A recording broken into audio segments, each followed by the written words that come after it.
எல்லோருக்கும் வணக்கம். Big Boss season 7 Tamil. So இந்த வீடியோவில் நம்ம இன்னைக்கு எபிசோடோட ரிவ்யூ பற்றி நம்ம டிஸ்கஸ் பண்ண போகிறோம். அதுக்கு முன்னாடி 2 அன்சீனில் நடந்த விஷயங்கள் வந்து கண்டிப்பாக டிஸ்கஸ் பண்ணி ஆகணும். ஸோ அதை பற்றி பேசிட்டு அடுத்து வந்து நம்ம போகலாம். அதுக்கு முன்னாடி சேனலை சப்ஸ்கிரைப் பண்ணிக்கோங்க, வீடியோவை லைக் பண்ணிக்கோங்க. இப்போ நம்ம வீடியோக்குள்ளே போகலாம். ஸோ இன்றைக்கி டாபிக் வந்து பார்த்தீங்க அப்படின்னா நம்மளே அசர வைக்கிற லெவலுக்கு ஒரு டாபிக் தான். என்ன அப்படின்னு பார்த்தீங்கன்னா, அர்ச்சனாவை இவ்வளோ தூரம் வந்து நெகட்டிவ் கேரக்டராக ப்ரொஜெக்ட் பண்ணி கடைசி லைவில் அவ்வளோ பர்ஃபார்மன்ஸ் வந்து பண்ணாங்க. பட் ஒன்று கூட சரியாக இம்பேக்ட் வந்து க்ரியேட்டே ஆகலை. ஸோ சும்மா 2 சீன் மட்டும் போட்டு விட்டுட்டு டான்ஸை போடவே இல்லை. இந்த மாதிரி எல்லாத்துலேயும் வந்து பார்த்திங்கன்னா அர்ச்சனா வந்து தூக்கிட்டாங்க இன்றைக்கி 1 எபிசோடில் அப்படிங்கிறது தான் பார்க்கும்பொழுது நமக்கு வந்து ஒரு மாதிரி இருந்தது. ஏன்னா நிறைய கவுண்டர்ஸ் வந்து மாயாவை தாக்கி பூர்ணிமாவை தாக்கி நிறைய விஷயங்கள் வந்து பண்ணாங்க. பட் எதுவுமே எபிசோடில் வரல. நிறைய விஷயங்கள் வந்து பண்ணாங்க அப்படிங்கிறது தான். மிச்சம் எல்லாம் வந்து மாயா பூர்ணிமா அவங்களுடைய விஷயங்கள், அப்புறம் விஷ்ணுவோடைய இது கூட வந்துச்சு தவிர அர்ச்சனாவுடைய இதை வந்து ரொம்ப கம்மியாகிட்டாங்க. அவங்க எத்தனை பேர் ஃபீல் பண்ணிங்க? அது மட்டும் இல்லாமல் தினேஷ் இது சுத்தமாக வரவே இல்லை. தினேஷுக்கு துரோகம் பிக் பாஸ் கண்டிப்பாக. ஏன்னா அவர் படையப்பாதில் அவ்வளோ அழகாக வந்து பண்ணார், அதுவும் வந்து வரல. வெறும் கொஞ்சம் தான் லிமிட்டடாக வந்து போட்டிருக்காங்க அப்படிங்கிறது வந்து பார்க்க முடியுது. ஸோ எடிட்டிங்கில் வந்து ரொம்ப மிஸ்டேக். அட்லீஸ்ட் எல்லாரோட இதுவும் ஒரு 1 மினிட் காட்டினா கூட கொஞ்சம் நல்லா இருந்திருக்கும். மிச்சவங்களுக்குலாம் வந்து துரோகம் விளைவித்த மாதிரி ஆகிடுச்சு. அது பிக் பாஸ் எப்பயும் பண்ணுறது தான் எனக்கு தெரிஞ்சு. ஸோ அதுதான். அது மட்டும் இல்லாமல் பிக் பாஸ் வந்து காரி துப்புனது வரலாற்றிலே இதுதான் வந்து முதல் முறை. கேவலம். அதாவது ஒரு ஸ்ட்ராட்டஜி பண்ணுறேன் அப்படிங்கிற பேரில் அவர் என்ன சொல்கிறார் அப்படின்னா, ஒன்றுமே சொல்ல, உங்களுக்கு வந்த காசை நீங்கள் வச்சுக்கோங்க, நீங்கள் சம்பாதிச்ச காசை வந்து யாருக்குனாலும் கொடுக்கலாம் அப்படிங்கிறது தான் வந்து பாயிண்ட்டு. சரியா? அதுதான் வந்து சொல்கிறார். ஸோ அப்படி இருக்கும் பொழுது நீங்கள் சம்பாதிச்ச காசு அப்படிங்கிறத அவங்க கொடுக்கவே மாட்டுறாங்க. இந்த மாயா, நிக்சன், விக்ரம் எல்லாருமே விஜயவர்மாட்ட கொடுத்து வச்சுக்கலாம் அப்படின்ற மாதிரி கொடுக்குறாங்க. பூர்ணிமா இதில் 5000 கொடுத்துருச்சு. சரியா? ஆனாலும் இந்த மாயா வந்து என்ன பண்ணுறாங்க அப்படின்னா, நோ நோ நோ நோ அதெல்லாம் வந்து கிடையாது, நீங்கள் எனக்கு காசை கொடுங்க மொத்தமாக அப்படின்ற மாதிரி சொன்னோன்னே, இல்லைங்க நான் திட்டுவாங்களாம் விரும்பலாங்கன்னொன்னே, ஓ அப்படி பண்ணுறீங்களா, நம்ம சமாளிச்சிக்கலாம், ஒன்றும் பிரச்சனை எல்லாம் சேர்ந்து வாங்கிக்கலாங்கன்றாங்க ஸ்ட்ராட்டஜின்னு சொல்லிட்டு. ஏங்க வேணாங்க, நம்ம வந்து கொடுத்துருவோம், ரூல்ஸ் படி ஆடுவோன்றாங்க. நோ நோ நோ நோன்னு சொல்லி ரொம்ப இது பண்ணி ஒரு கட்டத்துக்கு மேலே சரி நீங்கள் பார்த்துக்கோங்க, நான் பார்த்துக்கிறேன், நீங்கள் உங்கள் வேலையை பாருங்கள் அப்படின்ட்டாங்க மாயாவை. பூர்ணிமா. சரியா? பூர்ணிமா வந்து சொன்னோடனே மாயா வந்து டென்ஷன் ஆகிட்டாங்க. ஆமாம் சரி ஓகே நான் பார்த்துக்கிறேன், நீயும் போய் வேலையை பார்த்துக்கோன்னே டென்ஷன் ஆகிட்டு அவங்க போய் அந்த வாட்டர் பாட்டிலாம் தட்டி விட்டு போய் பெரிய பிரச்சனை ஆகி போச்சு. பிக் பாஸ் வந்து காரியை துப்பிட்டார். நீங்கள் என்ன பண்ணிகிட்ருக்கீங்க இவ்வளோ நேரமா? ஒன்றுமே நீங்கள் பெர்ஃபார்மன்ஸே பண்ணலையே.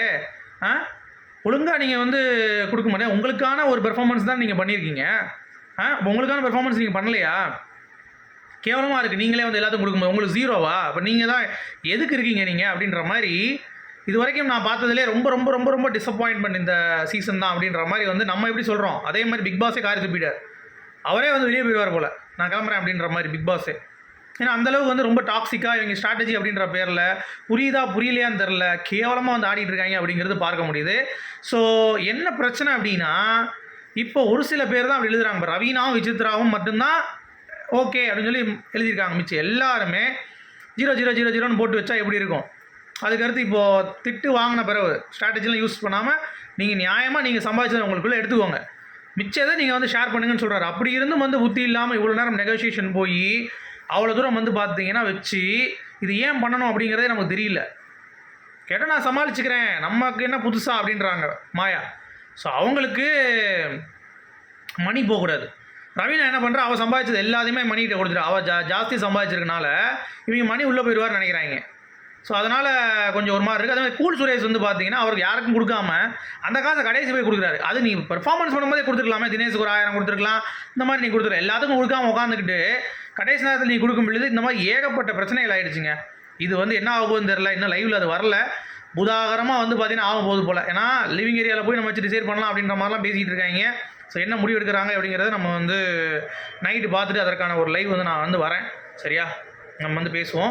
பட் இது வரைக்கும் இதுதான் நடந்துச்சு. அது மட்டும் இல்லாமல் இன்றைக்கி இது வந்து அன்சீனில் நடந்தது இவ்வளோ விஷயம். எபிசோடில் இன்னும் வேறு லெவலில் கட்டிங் வந்து இருக்குது அப்படிங்கிறது பார்க்க முடியுது. என்ன அப்படின்னா, விஷ்ணு பூர்ணிமா விக்ரமை பற்றி வந்து பேசுகிறாங்க. எடுத்தோடனே இந்த மாதிரி அவனே டைட்டில் ஒன்று ஆயிடுவான் போலையே. எனக்கு ஒரு கனவு வந்துச்சு, கமல் சார் கையில் வந்து ஸ்டேஜில் இவனை பிடிச்சி தூக்கிட்டு இருக்காரு, ஐயோ அப்படின்ற மாதிரி. பார்த்தியா விதச்சிட்டான், பார்த்தியா சரவணே, எப்படி சரவணை விற்கிறான்டா, நான் தான் சொல்கிறேன்ல, இனிமேல் அவன் தான்டா டைட்டில் அப்படின்ற மாதிரி நமக்கும் வந்தாயிடுச்சு. கனவு வந்துச்சாம்ல, ஐயோ பகல் கனவு பழிக்குன்றாங்களே. அதே மாதிரி கூல் சுரேஷ் வந்து கேட்குறாரு நைட்டு மாயா கிட்டே, என்னக்கா கேம் இது, விஜய் வருமா வாக்கிங் போயிட்டு இருக்கப்போ நீங்கள் இந்த வீட்டில் இருக்கணுன்றான். அப்புறம் போய் நாமினேஷன் பண்ணிட்டு வரான். எனக்கு புரியல. அப்போ நான் வெளியே போகணும்னு நான் ஆசைப்பட்றேன். அப்புறம் இதுக்கு முன்னாடி வந்து சொல்கிறான், நீங்கள் கிளம்பிருங்கன்னு சொல்ல வேண்டியதானே, ஏன் 2 முகம் காட்டுறான் அப்படின்ற மாதிரி சொல்கிறாங்க. உடனே அவங்க மாயா வந்து அது வேறங்க, இது வேறங்க, அது வேறு, இது கேம், ஓகேவா, அது வந்து பர்சனல், ஓகே, ரெண்டையும் போட்டு குழப்பிக்காதீங்கன்றாங்க. என்னம்மா நீங்கள் தான் குழப்பிட்டு இருக்கீங்க அப்படின்ற மாதிரி சொல்கிறாங்க. ஏங்க இது நீங்கள் இது பண்ணணுங்க, புரிஞ்சுக்கணுங்க அப்படின்றாங்க. உடனே அனன்யா சொல்கிறாங்க, நீங்கள் வெளியே போக நினச்சிட்டு தானே இருந்தீங்க, அப்புறம் என்ன நீங்கள் ஓவரா சீனாக போடுறீங்கன்றாங்க. அப்புறம் கூல் காலைல எஞ்சிறாரு, பார்க்குறாரு 7:30 மணிக்கு, குதிடா கைப்புள்ள அப்படின்ற மாதிரி ஏறி போகிறாரு. அதுக்குள்ளேயும் மணி பார்த்துட்டு வந்துட்டு தினேஷ் சொல்கிறாரு, இந்த மாதிரி யார்ட்டையும் சொல்லாதீங்க அப்படின்னு. யார்கிட்டையும் இந்த மேட்ரு வந்து போகலை. மணி கடைசி வரைக்கும் வந்து பார்த்தீங்கன்னா மெயின்டைன் பண்ணிட்டார் அப்படிங்கிறது தான். ஸோ பிக் பாஸ்ட்டை கூப்பிட்டு பிக் பாஸ் அட்வைஸ் பண்ணுறாரு. அப்பயும் ஸ்ட்ராங்காக வந்து பார்த்தீங்கன்னா அவர் போகணும் அப்படின்ற ஒரு ஆசையை பட மாட்டுறாரு, நான் வெளியே போகணும் அப்படின்ற மாதிரி. முன்னாடி உட்காந்துட்டு சரி பிக் பாஸ் நான் இருக்கேன் அப்படின்றாரு. யாராமே அப்படின்ற மாதிரி தான் இருந்துச்சு. அப்புறம் டான்ஸ் மேரத்தான். ஸோ இதில் வந்து 3 பேர் 2 பெர்ஃபார்ம் பண்ணுறவங்க ப்ளஸ் அந்த ஒரு இதில் அதிக பாயிண்ட் எடுக்கிறவங்க, கண்டிப்பாக வந்து கரன்சியில் இருக்கிறவங்க வந்து டிக்கெட்டு ஃபினாலில் ஒரு பாயிண்ட் அதிகமாக அவங்களுக்கு வந்து கிடைக்கும், அதாவது பெனிஃபிட் கிடைக்கும் டிக்கெட்டு ஃபினாலில். ஸோ அதற்காக போராடுதாங்க பயங்கரமாக. ஸோ விக்ரம் வடிவேலா ரொம்ப சூப்பராக வந்து யதார்த்தமாக பண்ணார் அப்படிங்கிறத பார்க்க முடியுது. தினேஷ் கூட அவர் அந்த போர்ஷன், அந்த ஒரே போர்ஷன் தான் காட்டினாங்க. மணி ரவீனாவுடைய இது பார்த்தேன், அது அந்தளவுக்கு வந்து இம்ப்ரெசிவாக இல்லை.